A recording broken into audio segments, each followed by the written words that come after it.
go live, which it just did. Hello, everybody. So there's a reason why I'm coming live to this real quick. We're going to be discussing some things. I have not yet gotten back into doing the Bible studies for various reasons. I'm kind of easing my way back into doing that again. So give me time on that. But what I am ready to do is to give some helpful tips on relationships and things like that. So we're going to be discussing some really important topics today.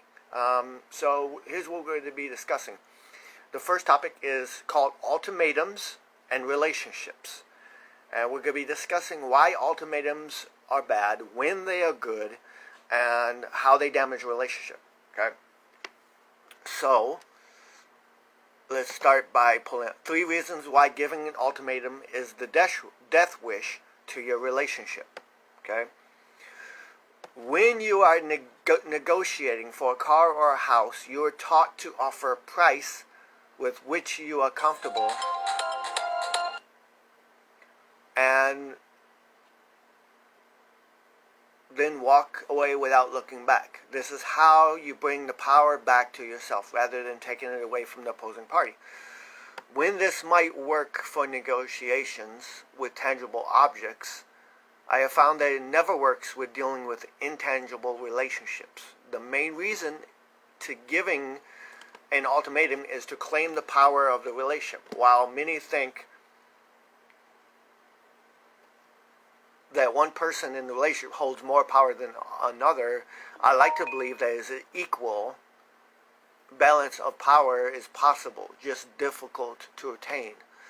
Anyway, in order to take power in a relationship, sometimes people give ultimatums. These people like to believe that an ultimatum will ignite fear in the other party, suggesting that the relationship could potentially fail. Of course, in order to make a relationship last, you must stay away from ultimatums. Here are the 3 reasons why. So before we get into the reasons, I'm going to say to you this. From my own personal perspective, here's what I've been able to figure out about ultimatums. Ultimatums are not done out of the betterment of the other person, usually. They are done out of the insecurities of the person giving the ultimatum. I'll give you an example. I had an ex that said to me, well, my man is going to make the same amount of money as me. That was not her saying, okay, well, I want what's best for Kevin. That was her saying, well, I want him to have more money so that I could spend his money too. You know, it was her own insecurity that led to her giving that ultimatum. Another example was my ex-girlfriend who lives here trying to coerce me to go back to working. And that was her insecurity over money matters. Now, these are just my own personal examples, but at least from what I've been able to gather from my life in dealing with people, ultimatums are always a bad thing. Anytime you give an ultimatum, it's usually done out of that reason. You know, there's some sort of insecurity that you're dealing with, okay? And you're unable to deal with it correctly. So you, instead of trying to fix you, you try to make the other person adjust to you. You try to make them do what you want, okay? And this happens a lot of times with women these days. It probably also happens with men. You know, I'm not choosing sides, but being that I'm a man, I've seen this happen with women a lot, where they give ultimatums that my man need, like especially with dating. They're like, okay, well, if he don't have this, and this, I'm not dating. I'll give you an example. If he ain't hung like a horse, have a house, have a car, have a 6-figure income, I'm not dating. Well, that means you're putting ultimatums on what you determine to be a worthy relationship. Well, that might be all good for you, but God knows better than you do, okay? And God might be saying to you, well, yes, you might want that, but that's not the person that's going to treat you right, okay? Here is another. So we're going to continue with these ultimatums. So the first number one of why ultimatums are bad for a relationship, and I will be copying this and posting this into lots of other groups, is the following. Ultimatums create and fester resentment. Okay? So that's what ultimatums do. If someone agrees to something under pressure of an ultimatum, the person will eventually realize the associated trickery and pressure, which might lead to a person to feel less interested in a relationship. This actually happened to me in my first marriage.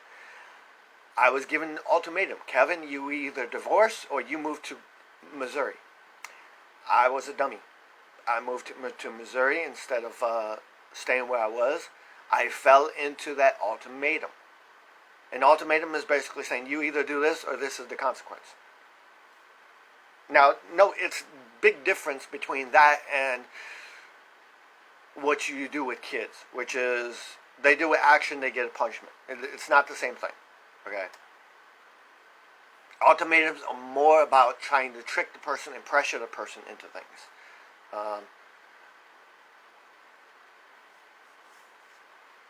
I would definitely say it's more having to do with pressuring someone. I've dealt with that resentment. After moving here, what happened? I ended up resenting my wife that I was married to because I didn't really want to come here. It wasn't my decision. This is why, with me, personally, I say that if it's not something I want to do joyfully, you best not try and get it to happen, because if you do manage to get it to happen, you're only going to create resentment towards you from me. Okay?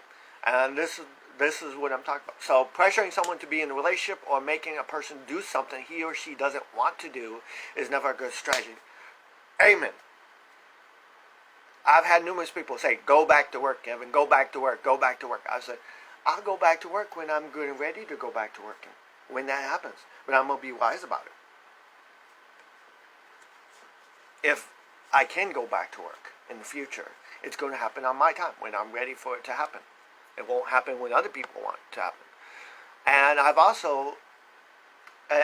also came across this little tidbit. There was the same lady who wanted me to go back to working. I thought about this in my head. I'm like, okay, wait a minute. Does she want me to go back to working because she thinks if she gets me to go back to working, that's going to change how I spend my money? Ladies, let me give you a clue on that. How a person spends their money doesn't change by the amount of income they have. They might buy more things, but it doesn't change on how they operate. What do I mean by that? You giving Kevin $10 billion and let him go to a grocery store doesn't change the fact that when he goes shopping, he's going to look for the very cheapest item, the very cheapest price of that item that he's looking for. For example, if I'm looking for shoes, it's not going to stop me from looking at, okay, well, what is the very cheapest shoe? Okay, these are $15, these are $10. $10 are cheaper, so I'm going to go with that. You see where I'm going with that? That doesn't change how a person operates in their mind. Okay? All that changes is what they have access to. So you changing a man's income does not change how he spends or how he views his income. Okay? So I want to make that apparent. Number two, ultimatums create situations in which both parties are fighting for power. Try as much as you can to create a relationship in which there is equal balance of power. If one person has far more power than another, there is an imbalance, which will result in a fallout. People do not like being put in positions of diminished power for too long. It isn't great for our egos.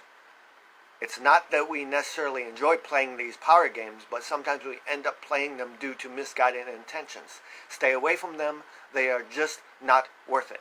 Good example of this is I've had numerous ladies say, well, the woman's place is to be at home and not make money, or at least that's the idea given out there. And the I want a man who makes all the money and spends and takes care of his wife.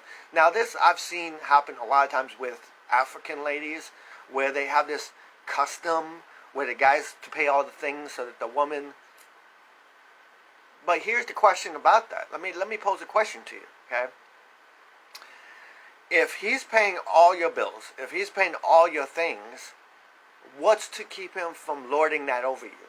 Meaning, what's to keep him from going like this and saying, if you don't act exactly the way I want you to, if you don't give up the goods to me, the sexual goods, and if you don't do everything exactly how I want, then I will not pay these things for you, and you'll be SOL, or you will be you will be out of luck.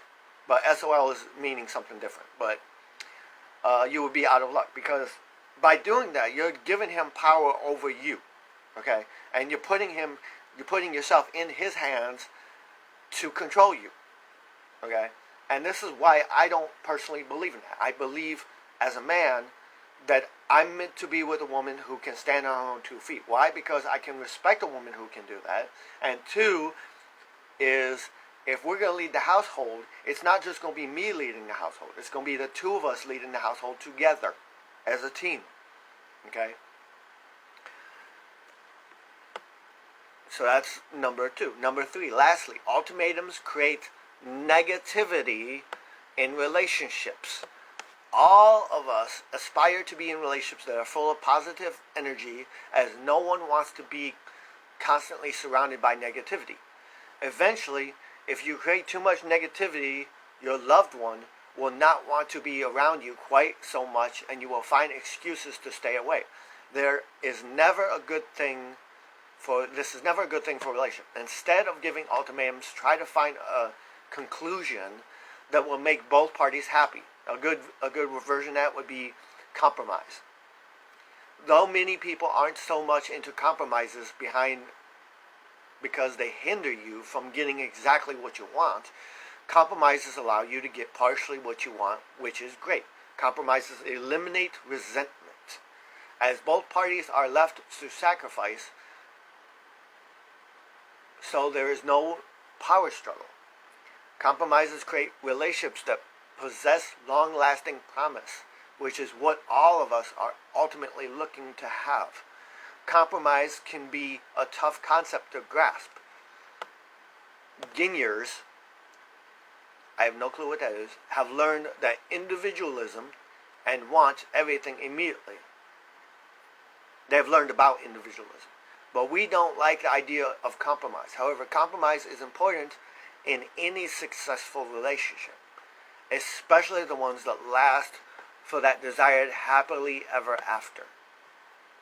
So now that I've read that, I'm going to copy it.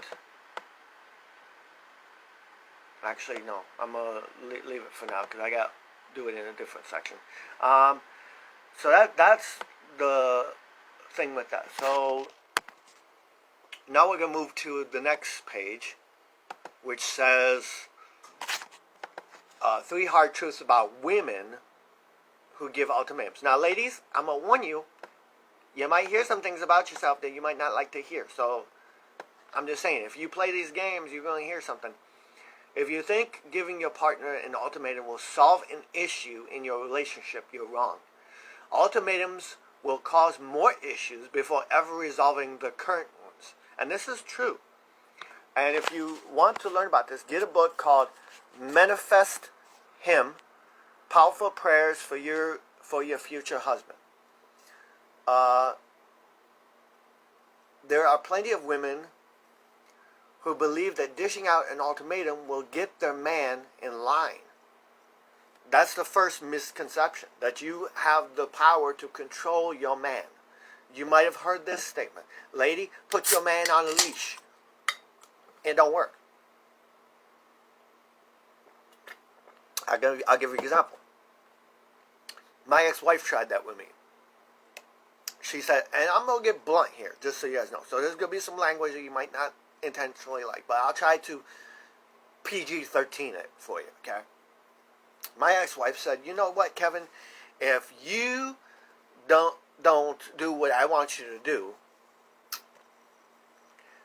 then you're not going to get no nookie, no sex. And I looked at her point blank. I said, okay, no worries there. That's why I got Rosie Palmer and her 4 sisters. What is Rosie Palmer and the 4 sisters? It means masturbating. I was not about to let her have an ultimatum over me. I go, if you're not going to take care of your job, I can do that myself. You're not about to use sex as some sort of weapon against me. Ain't going to happen. Anyway, there are plenty of... the truth is, it will likely cause him to drift further away or break apart from her entirely. Now, the whole idea here is that you're giving an ultimatum to try and get him in line so that he'll be a better guy. But by doing that, you're actually pushing him further away. There are 3 hard truths about ultimatums that every woman must know before ever dishing one out. First of all, they're not in control. Let's be honest. Giving out ultimatums is all about control. If a woman feels the need to give her partner an ultimatum, it is a clear indicator that she desires control not only over the relationship, but over her partner too. Either her partner isn't moving at her desired pace, or he isn't doing what she wants him to do when she wants him to do it. Whatever the case may be, she's angling to gain control over the situation and her partner by serving up an ultimatum. Doing this actually is counterintuitive. Means it goes against what is the betterment of the relationship.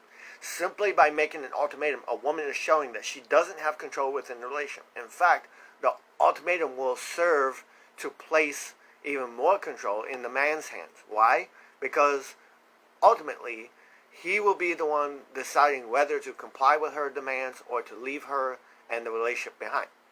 Ladies, healthy relationships are not based on who has control. If there is an issue in your relationship, the best way to address it is through a discussion with your partner. If he is unwilling to have that discussion with you, then it's time for you to consider whether or not the two of you are properly aligned. Number 2, ultimatums, they're insecure and immature, or both. Giving someone an ultimatum is a sign of insecurity. I told you. Ultimatums are a sign of insecurity. Immaturity, or both. If a woman plans to use an ultimatum as a way to rope a man into a relationship or into committing to her for a lifetime, that's an insecure way to achieve the objective. If a man is truly interested in being with a woman, she won't have to make him commit to her. He will do it willingly. If an ultimatum is something a woman is truly considering, it is likely an indicator that she doesn't know how to express or voice her concerns about her partner in a mature way. The first step towards resolving relationship issues in a mature fashion is to be open to sharing how you feel with your partner verbally and directly. The second step is to allow your partner to share how they feel with you while listening to them attentively. This way, you both are respecting one another and are more likely to resolve your issues or at least determine the next step that needs to be taken. Number 3, why ultimatums are truthful about women.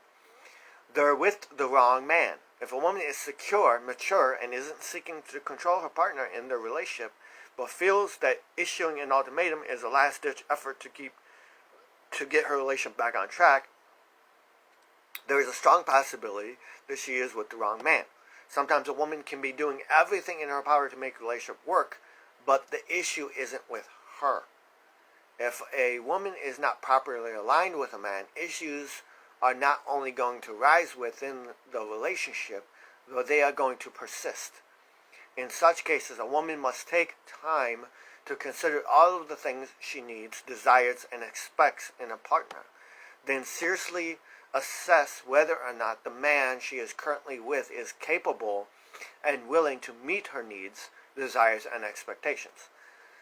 Now, since we are Christians, we have to make sure that all of our needs, desires, and expectations are based in the Bible. And I'm not talking about a misconceptions of the Bible, meaning how you view this verse is saying. Okay? For example, many women might think, okay, well, the Bible says the man's to be the provider of the family. That means he's to pay my bills. No, that's your misconception. That's your wrong view of what those words mean. Okay? Being a provider actually has nothing to do with money whatsoever. providing means providing for the household. However, he is able to do that. If it comes by money, cool. If it doesn't come by money, cool. But it does not mean that you are that he has to pay your bills. It does not mean that you are a child, that he has to sit there and view at you as a dependent. And there comes a problem with that, because if your man's paying your bills, eventually he's going to view you as a child. And what happens at that point? At that point, he starts controlling you like a child. Okay? So this is why I don't feel that that's a rightful view of that. I do believe, in my heart of hearts, that women have incorrectly viewed that Bible verse. And this is why we need to be careful about reading Bible verses, because we can wrongly think that it means one thing when it doesn't. So if a woman is experiencing issues with a partner or within her relationship, there are numerous mature and constructive ways to resolve them. An ultimatum is never the answer. If you want to ensure that you are ready to enter in a relationship, it's time to dump the baggage of your past and properly position yourself to enter into a new relationship at your best. Get your copy of Dump Your Baggage Workbook right now by clicking this. So I will link this to the group. And right now I'm looking to see, really dude. Okay, so let's see here. Let me see if this is the same thing.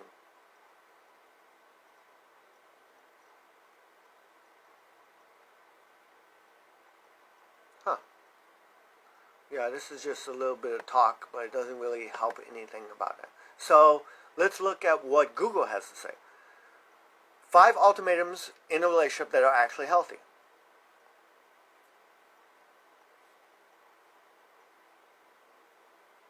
And surprisingly, it doesn't list the 5. But let me see if I can pull up the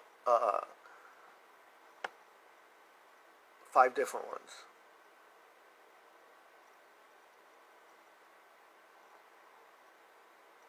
Ultimatums that could improve your relationship. Let me see if I can pull them. I'm going to link this to the group. This is a long post. But they didn't give actual 5, but they do give 3 that I can read. So here we go. If you don't stop talking to your ex, our relationship is over. When you're entering into a new relationship, and they don't give the full description of that. Here's another example. We won't share our bank accounts until we're official.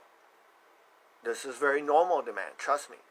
It'll save you from a lot of heartache. Another positive ultimatum that might happen is, if you start giving me reasons to doubt your loyalty, I'll leave for this or that. Now, as Christians, we are designed to be more in tune with taking the principles of marriage, which is for better or worse, rich or poor, sickness and health, into our relationships.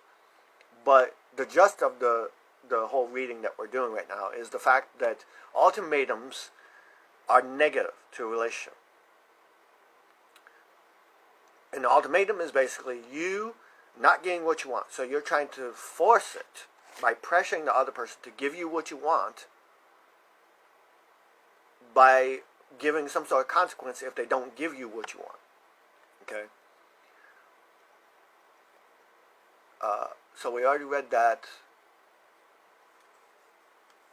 So this is pretty much what I'll say about this.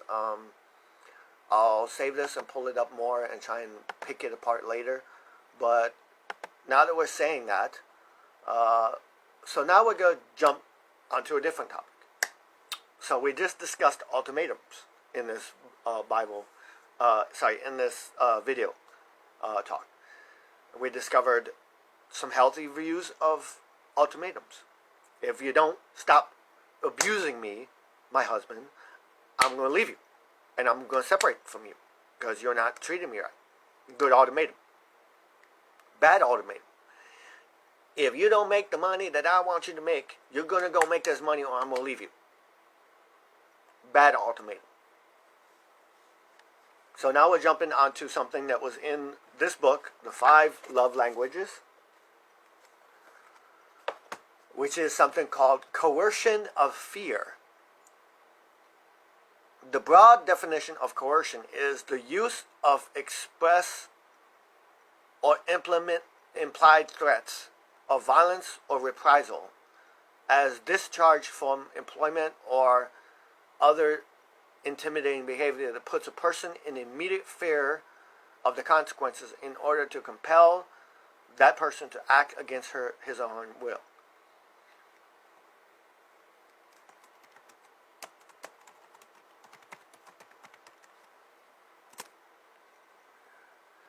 So, coercion control in a relationship is formally defined as psychological abuse in intimate relationships that cause fear of violence or serious alarm or distress that has a substantial adverse impact on a person's day-to-day life, manifesting as a pattern of intimidation or humiliation. Okay? This is called the coercion control. It's also known as narcissistic. What are signs of a coercive controlling relationship? So there are 12 signs and how to get out.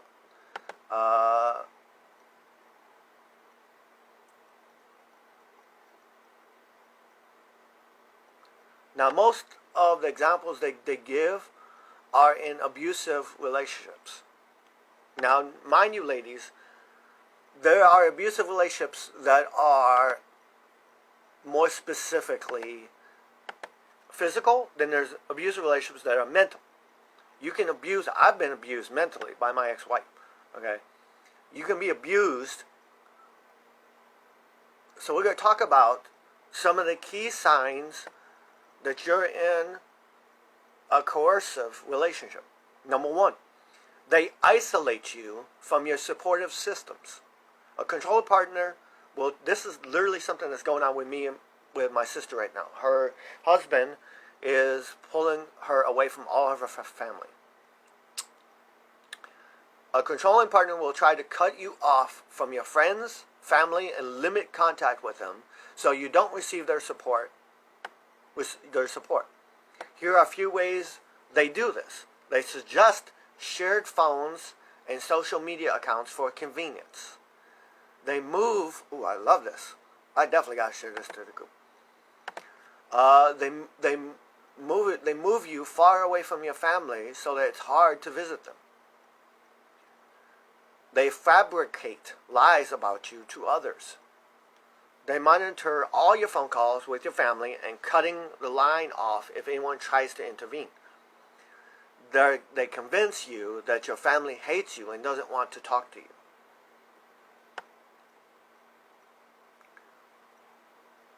Number two, monitoring your activity throughout the day. Abusers, whether it's physical or mental, are all about control. They're all about monitoring you. Why? Because they don't want you to get out of line or get away from them. They want to keep that control. So abusers pursue coercive control through attempts to make themselves omnipresent. They make you think that they're everywhere at all times, can see everything. They do this by wiring your house with cameras or recording devices, sometimes using two ways of surveillance to speak to you at home during the day. The invasive surveillance often extends to private areas such as the bedroom, even the bathroom, etc., etc.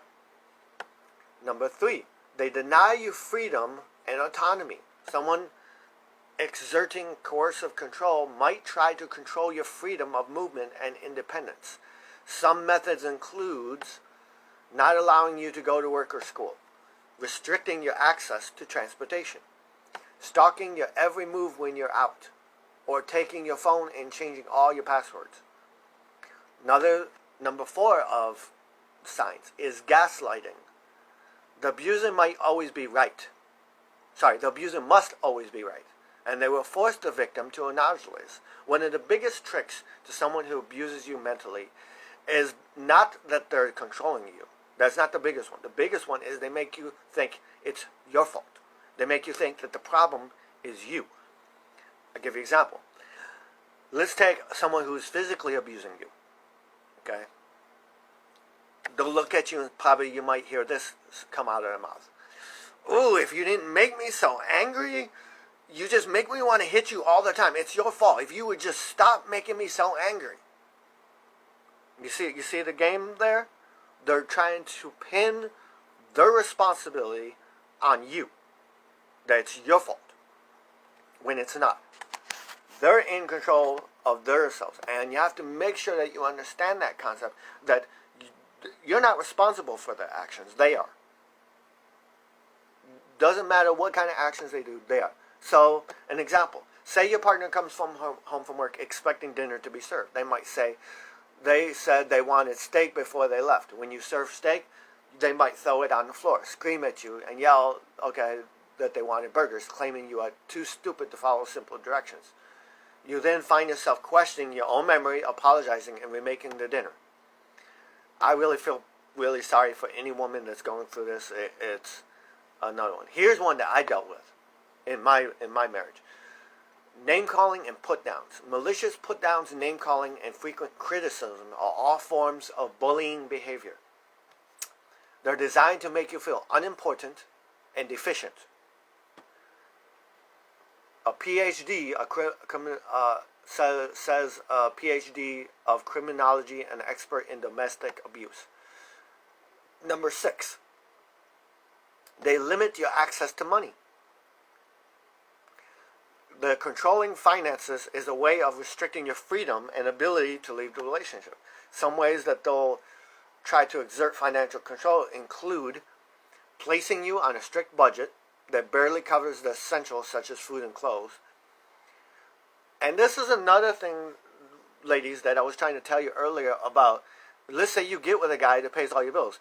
What are you doing? You're giving him power over you to be able to do such things as this. This is how a lot of those abusive relationships begin, because you give him the power. If you don't ever give him the power over you, you're not going to be in a situation like this very often. But let's continue. They also limit your access to bank accounts. They love hiding your financial resources. They prevent you from having a credit card. They rigorously monitor what you spend. Number 7, they reinforce in traditional gender roles. Regardless of the type of relationship you have, your partner may try to make a distinction between who functions as a man and the woman in the relationship. They attempt to justify that women are homemakers and mothers while men are breadwinners. Using this argument, they may coerce you into taking care of all the cleaning, cooking, and childcare. I don't personally believe in gender roles. I believe that the man should lead the household, as the Bible says. But I don't believe that means that there's certain things that the woman has to do and there's certain things that the men can do. A man can work a job and the woman stay home. The woman can work her job and the man stay home. It doesn't really matter. Maybe you've seen a movie called Mr. Mom. If you haven't, you might want to watch it.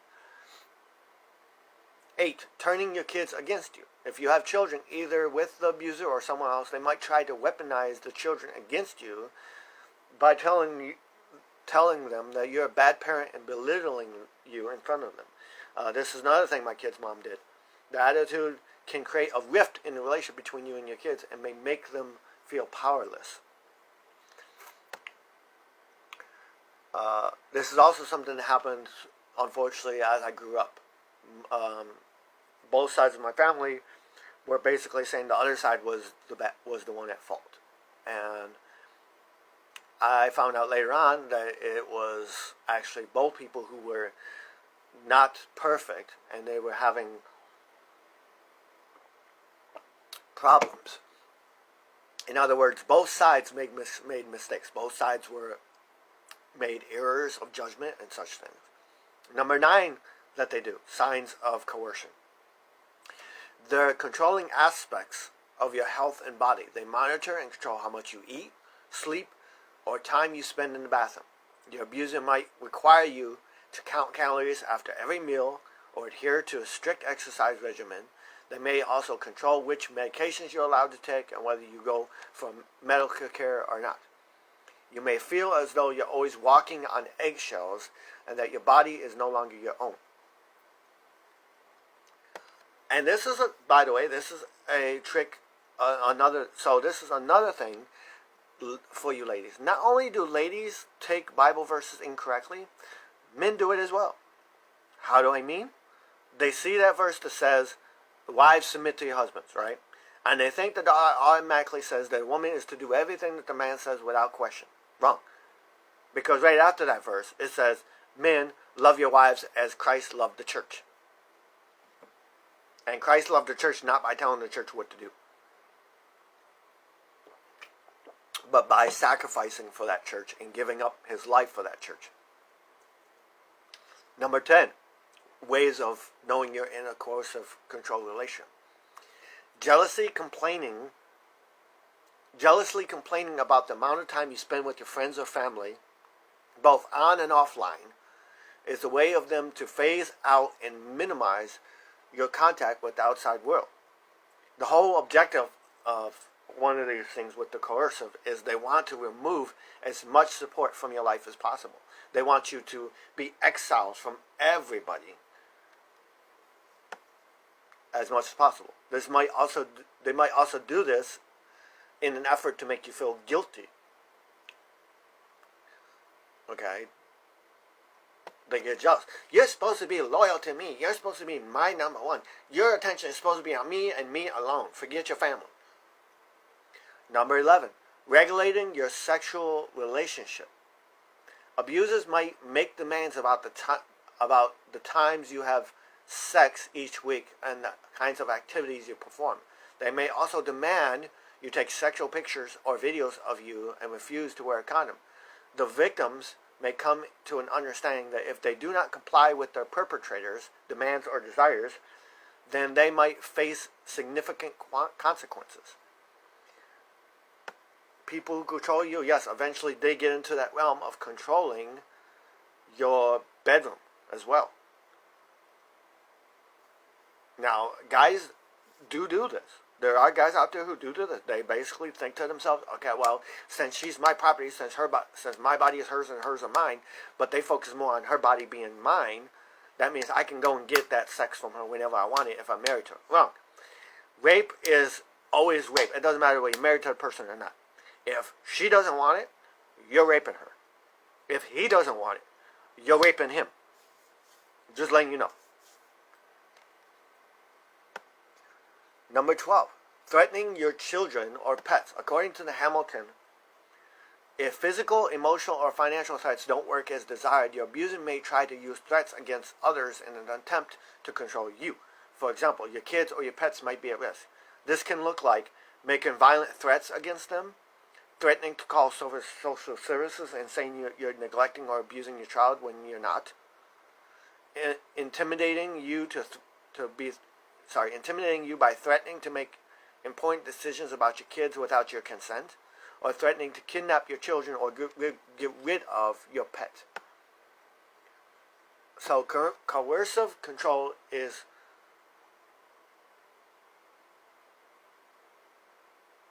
a form of domestic abuse that entraps you in a hostage-like situation. Regardless of the history with the abuser, even if it included some happy moments, you don't deserve this treatment. Getting out of an abusive relationship can be complex, even more so when there are children involved. But with a bit of planning, you can make a safe exit from this situation. Here's what you can do. Maintain communication with your support systems whenever possible. There's a new thing out that if you need to get away from someone who's kidnapping you, you draw a black dot on your hand and you walk around and go like this to other people so they see it. That way you're not verbally saying it, but you basically just show a black dot on your hand. Or if you're black skin, you might want to use a different color, but it depends. You basically want to show that to cops, nurses, doctors. Most of those people are going to know what that means. So you stay in contact with your support systems. So if you do that, you're eliminating that aspect. I don't mean if you're in a relationship to say, I'm going to choose my family over my spouse. Know this. When you get married, your first priority is to your husband and to your kids. Okay, that's number one. Your family becomes secondary. Okay, some people might not like that statement, but that's the fact. Call a domestic violence hotline regularly. 3, practice how to get out safely and practice often. If you have kids, teach your kids to identify a safe place such as a friend's house or the library or where they can go for help and how to call the police. Have a safety plan. And if you're in immediate danger, call 911. So those are 12 signs that you're with a really dude. That is 12 signs that you're with a manipulative person and a person who seeks coercive control in the relationship. Now, this doesn't always just come from men. This also can come from women. There are women who pull off parts of this on a regular basis. Name callings and put downs. Oh, you're not a man if you don't work. You might have heard that one. Or, you're not a man because you don't value what I value. You're not ambitious for money, yada, yada, yada. You see where I'm going with that?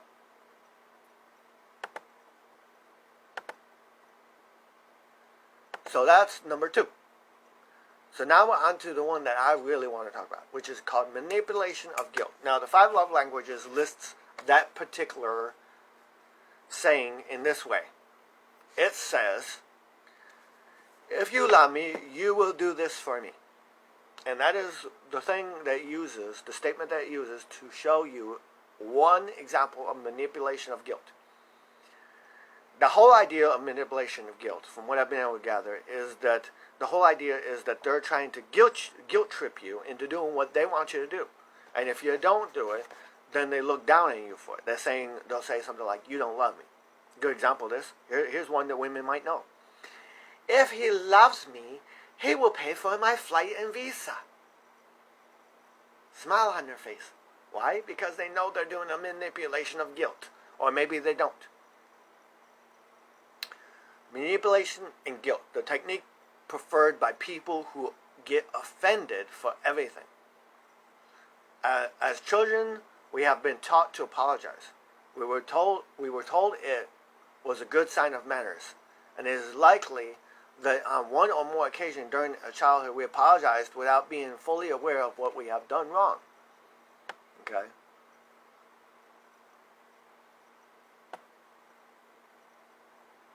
Now, I have to actually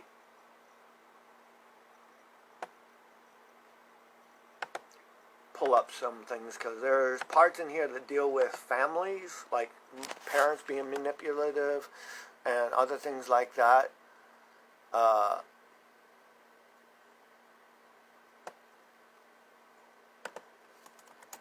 So I have to define this a little bit better. So, manipulations of guilt in a relationship. Okay. So, manipulation via shaming and guilt tripping. I just gave an example of a guilt trip. If he don't do this, he don't love me.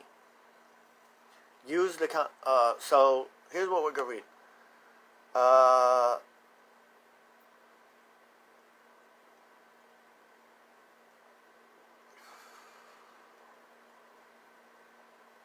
Neurotics. Try hard not only to project a positive image, but also to do the right thing. Disordered characters know this very well. So when the person with a disturbed character wants to manipulate a good neurotic person, a good neurotic, all they have to do is somehow convince them that they've done wrong or behavior in a manner that they should feel ashamed of. As the name suggests, they are trying to manipulate you by guilt, by using guilt as the control mechanism. So the guy talks about different aspects. So I'm going to skip some of the things, but talk about the basic things. Okay, so the article in this series posts about habitual behaviors or tactics commonly seen in persons with disturbed characters. These behaviors interfere with the process of developing a sense of accountability and responsibility. So, if you want to read more about this, you can Google shame and guilt and character development.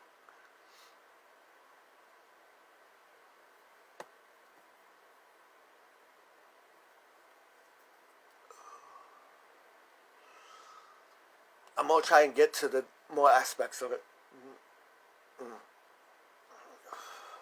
So bear with me. Okay. Here's one that I see dealing with husbands and wives. In one case, a child whose bad behavior was appropriately pointed out by her mother, complaining, "You never have anything good to say about me," thus inviting her mother to feel guilty for saying anything. In another case, a philandering husband whose wife has had enough of his behavior pointedly tried to convince her that she had not been sufficiently attentive to him, inviting her to feel ashamed of her performance as a wife. This is a manipulation of guilt. Again, with manipulations of guilt, they try to put the blame on somebody else other than themselves.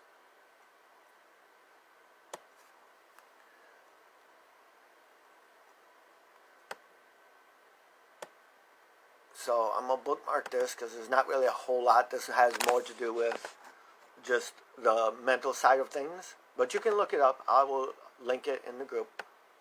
So here's some. I want to read this one. It says 5 signs of manipulation in relationships.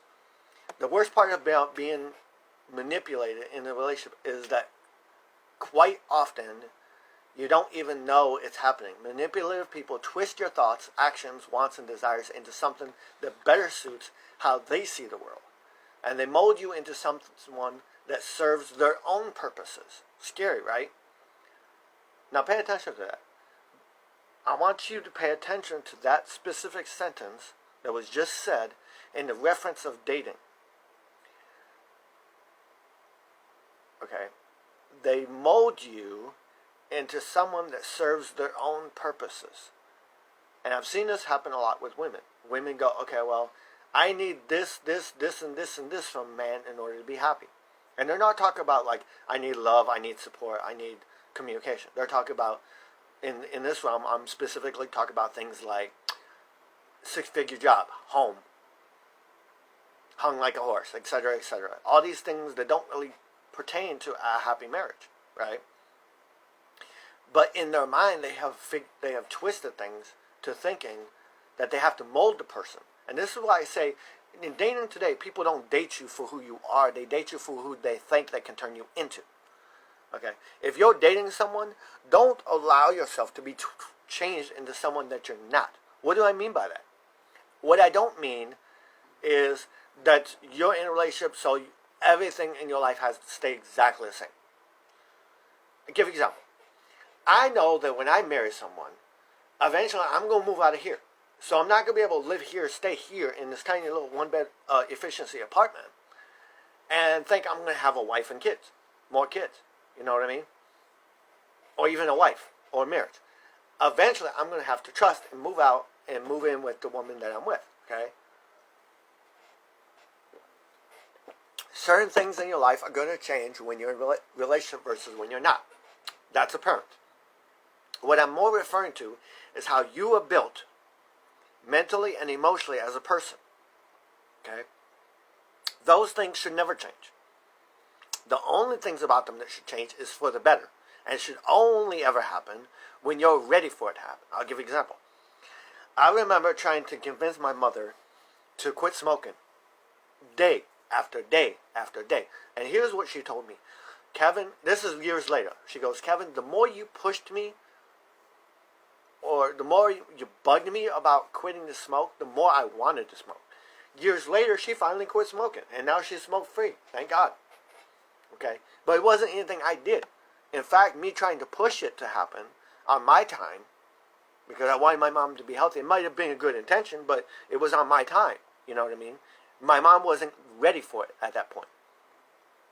She had not made that choice within herself for it to be honest and true to her. Okay?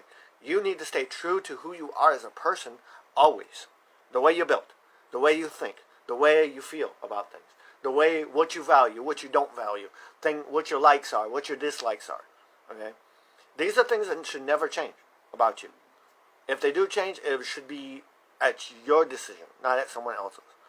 So let's go into them. So 5 warning signs of manipulation. They make you feel guilty for everything. This happened with me. When I got on my first marriage, my friend Hope, who I don't associate with anymore for different reasons, but she said to me, Kevin, you apologized for everything, even if it wasn't your fault. I still have that trigger inside of me that I immediately need to apologize when it's not my fault. Now, sometimes I say sorry isn't sorry. I'm sorry you're having to go through this, which I actually need to learn to put more words with just instead of just saying sorry. Because sorry kind of sounds like I'm sorry, I did something wrong. No.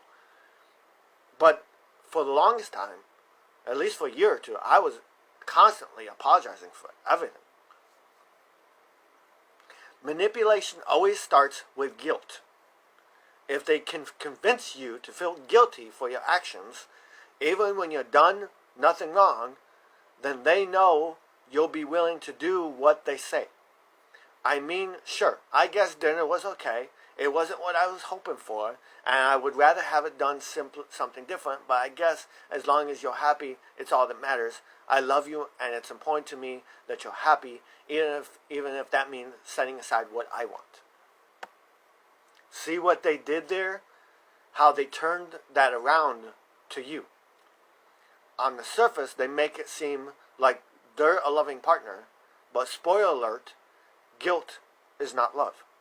Manipulators also try and make you believe that they're doing a better job of loving you, so that you'll be more willing to set aside what you want in order to feel like love him just as much.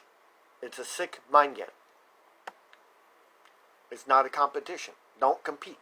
That's oh my goodness, something just lovely. Okay, there we go. Number 2, they force their insecurities on you. This is one that I've seen women do numerous times. Women have numerous insecurities about income. They think that income, and yes, I'm beating this horse dead, so if you don't like it, I'm sorry. I'm putting it out there, okay? I'm just stating my feelings, okay? I'm using an example that I've seen often. That women use this constantly about their insecurities with money. They think, okay, well, in order to have a good husband, a husband who loves me, and a good marriage, and a good spouse, he has to have a certain amount of money, but that's based on their insecurities. Remember the example I gave about my ex-girlfriend from Uganda who lives here, about her going, okay, he needs to make, I want him to work. Well, why does she? Because she's used to the pampered life of the guys buying everything for her. She didn't realize that just because you might change my money doesn't change how I spend my money. I'm still going to be buying at thrift stores and pawn shops and cheap places that are stuff that have stuff used. Okay, that's how I am. When I go to the store, what's the first thing I look for at the store? I look, okay, I need spaghetti. Okay, well, what's the cheapest spaghetti noodles I can find? Oh, those are 98 cents. Let me grab those. You see, that doesn't change just because your money changes.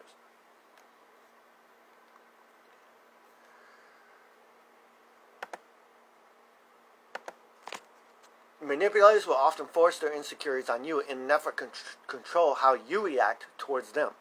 I've been cheated on before, and that's why I don't want you to have any opposite sex friends or same-sex friends, depending on sexual orientation. You can understand that, right? Yes, of course you can understand that, and you should be conscious of their insecurities, but their struggle should not define the functionality of your relationship. Okay? Their insecurities about themselves is their insecurities. It's not yours. I'm sorry I acted that way, but I'm just so scared that you will leave me, is an excuse that's often used by manipulators when you point out flaws in their actions. The sheer purpose of that excuse is to take the focus off of your worries and suck you back into theirs. There's a fine line between showing consideration for their feelings and being manipulated into feeling what they want you to feel. Consideration is shown with love, while manipulation is ruled by guilt. Number 3, they make you doubt yourself.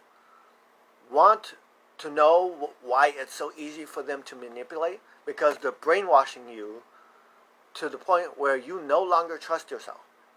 That's right. Manipulators take your insecurities and use them against you. They constantly point out what you're doing wrong and how they could have done it better. They point out your weaknesses, then show you that with their help you could do it better, be better. They slowly convince you they have your best interest in mind, but they don't. They have their best interests in mind. And in order to keep their wants and needs at the forefront of your relationship, they gently twist your thinking until you look to him for guidance on everything. Once that happens, manipulators can make you basically do whatever they want you to do because you now trust them more than you trust yourself. Number 4, they make you responsible for their emotions. Note that. They make you responsible for their emotions. Manipulators are ironic in the sense that they spend quite a bit of time making you feel as if you can't think of yourself. They spend quite a bit of time making you feel as if you can't think of yourself, but then turn around and make you responsible for all their emotions. If they feel sad, it's probably because you make them feel that way. If they're angry, well, you had better check yourself because you're obviously did something wrong. For as much as they take away from you, and for as much as they make you believe that you're totally incapable of controlling your own life, they expect you to be responsible for how they feel. Number 5, they make you believe that you want what they want. We all start out relationships with requirements and deal breakers. But it's natural as you start to blend two lives that compromises are made. What is not normal. So here's a compromise that I'm talking about. I want to have more kids. But I know that there's certain women out there who physically cannot have more kids. And I'm not talking about the ones that just don't want to. I'm talking about the ones who physically can't. Okay? Anymore. They're too old, or they had their tubes tied, or they're just done. They just can no longer physically have a child. That's where compromises come in. So I have to, as a man, be like, okay, well, I know I want kids, but I understand that you can't have kids. So let's try to figure something out about that. And I usually talk to them later about it. What's not normal? When you have to completely set aside what you want and need in an effort to appease your partner, if you start to realize your partner's needs are being met far more often than yours are, you might be married to a manipulator. Are you giving in to what they want out of feelings of guilt, or because they have made you feel responsible for the way they feel? Have you given up what you want because they made you believe that you should not want something else, that you should want something else? If you have answered yes to any of those questions, you might want to reconsider your relationship.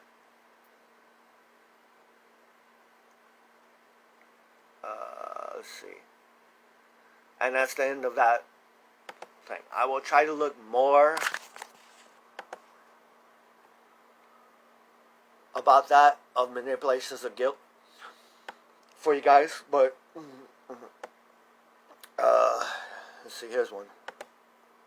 How to recognize and handle manipulations in a relationship. This might be a good one to read to you guys real quick, because I've listed some of the signs, but how do you deal with it? Okay, so have you ever been in a relationship that had you thinking about that your partner had put a spell on you? And not the good kind of spell, like the one that always allows you to have superpowers, but a spell that seems to make you do things that you weren't fully convinced were in line with the way you view. Manipulations in relationships are subtle, and because of this, it is difficult to see when it is happening. Manipulations, what does it mean manipulations mean in a relationship? It could be abuse, it could be deceptive, it could be underhanded. These are the tactics used. Okay, so it's not always just physical. It's deceptive of the mind. I've always said that one of the first tricks that men tend to use on women, and even women can use this too, to manipulate their partner, is to immediately make them think it's their fault. to deceive them, to defeat that they're not the problem, but you're the problem. That is one of the number one tricks that they do, because once they start doing that, then they put you in a place where you're dependent on them for correction of your errors. Quote, when I say your errors, I mean their errors, but they're actually trying to blame it on you. Who's pulling the strings? How to break the cycle of manipulation and regain control of your life. Manipulative behavior in relationships is part of an emotionally abusive pattern. The manipulator uses unhealthy relationship manipulation tactics to control their partner. Because it is not overtly abusive, visible to the outside world like physical violence, it is hard for the person being manipulative to see or confront that. So we discovered signs. Here are some of the signs also in a relationship. Your partner is controlling. They need total control over you. So pay attention if you feel like that they want full control of you. Okay? They make you feel guilty. That's another one. They use emotional blackmail to get you to stay in a relationship. They, let's say when you have recognized the unhealthy nature of a relationship, you decided to end it. But when you talk to them about splitting up, your partner tells you that they will kill themselves if you leave. Emotional blackmail. That's another manipulation. They're now manipulating you to stay in fear or guilt of what could happen. Okay? Using the threat of suicide is sadly another typical behavior of a manipulative person. It combines a heavy hit of control, fear, and guilt to get you to remain. While it may be difficult for you, you must not be tricked by this threat. Tell your partner that if they feel suicidal, they should reach out to a suicide line. But what if the manipulator is you? How to stop being manipulative in your relationship? So what if you are doing the manipulating and you don't know it? If you recognize that you are one being manipulative, here's some things you can do. Self-reflection. Identify some of the ways you are using control, fear, guilt, gaslighting techniques, and other unhealthy tactics in your interactions with your partner. Involve your partner in this exercise and be willing to listen to the observations without becoming defensive. Number 2, learn healthy ways to communicate. There are so many resources available to help you learn how to communicate, build, and sustain a healthy, balanced relationship. The internet, personal therapists, and self-help books are all good places to start. And that's why I picked this bad boy up. 5 love languages. Respect your partner's boundaries. Your partner is their own person. If they are in disagreement with something you have said, don't try to negotiate this. Enter into a conversation to learn what is behind their feelings. A lot of times they feel some way, but if you don't ask them why they feel that way, you're never going to know. For example, I love blue. Someone else may love purple. Does that make either one wrong? No. Neither one has to be adjusted. Same thing with foods. I might like certain foods and someone else likes different foods. You know, it doesn't mean that I have to change to theirs. And here's the common one that I want to say real quick. I'm going to use this in the realm of customs. Okay? And this is going to be a little bit touchy to some ladies out there. There are some ladies out there who have customs. You're in Africa, you have certain customs. This is what I've been trying to teach you ladies for the longest time. Don't feel that it's your job to put your customs on your man. Just because he wants to date you does not automatically mean that he wants to live by your customs. Okay?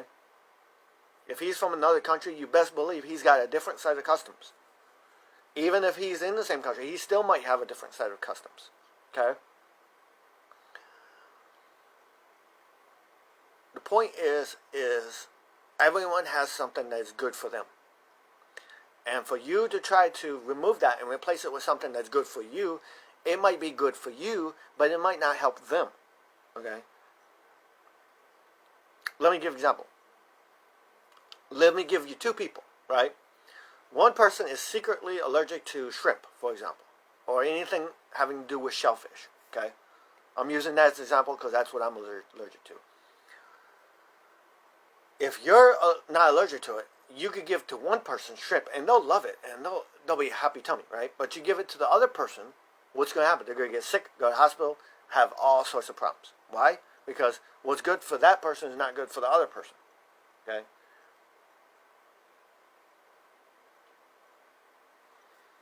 Some people are introverts. Some people are extroverts. You can try to take the introvert and make them an extrovert.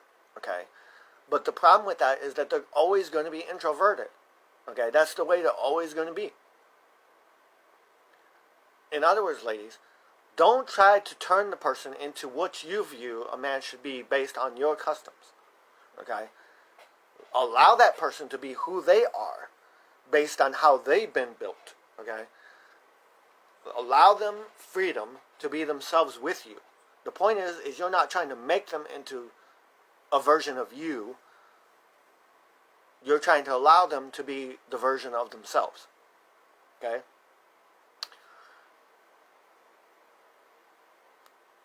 Now they get into a more interesting topic. It says how to manipulate a manipulator. We aren't suggesting that you become a manipulator to out-manipulate your culprit. Instead, use these strategies to show the manipulator that you can stand up for yourself. Say no.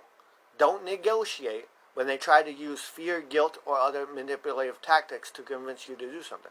I've done this numerous times when ladies go, oh, you need to come to my country if you want to be with me. No. Not going to happen. I have no interest in traveling, sorry to say. Even if I was rich and had the money to go to Africa, I still wouldn't go. I live in the best country in the world. Why would I ever want to leave?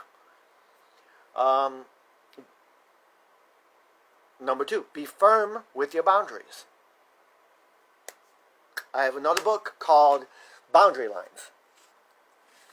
It's called Boundaries. I have it right here. I have some books for you ladies. If you ladies ever want to get hold of, I got to dig out these books I got. So I have this book. It's called Boundaries. It's by Dr. Henry Cloud and Dr. John Townsend. And it's a book all about boundaries and how to strengthen your boundaries. Okay? That's one book I have. Another book I have that you guys ladies might like to get a hold of is this one. How to Avoid Falling in Love with a Jerk. And it is by John Van Epp. E-P-P. Okay? And lastly, this book is for anybody who's in a love relationship. It's called The Love Dare, and it is from the movie The Fireproof. I have to give myself a new copy of that because that was from my ex-wife, and I don't want to keep anything in my home that's from my ex-wife. But those are just a few books that I've gathered that I have found helpful, and I plan on getting a lot more. So number 3, how to defend against a manipulator. Set personal goals and stick to them. Number 4, do things to build your self-esteem so you don't look for others for approval. One of the biggest problems with someone who is a manipulator is they're always wanting people's approval. And this is why I say I'm not after people's approval. If people like me, cool. If they don't, that's their problem. I'm not going to sweat it. You know, I've had this happen in the groups numerous times. Okay, so if you sense you are in a manipulative relationship, you might want to check your codependency. Often, manipulative relationships are also codependent relationships because the two behavior patterns work together in tandem. Signs of a codependent relationship include relying on the other person to make decisions, being unable to identify or own your feelings, seeing yourself as separate from your partner, seeking constant validation from your partner, or poor self-esteem. If you recognize you're in any type of this relationship, whether it be codependent or manipulative or both, seek help, get help. So, I've been talking for a little bit, so I'm going to shut up, guys. I'm going to go now. I hope everyone has had a blessed day, and I hope this information comes helpful to people out there. Share it with your friends. Jot it down. Watch this video over and over if you need to write little notes or whatever. I love you guys. Take care. Be blessed.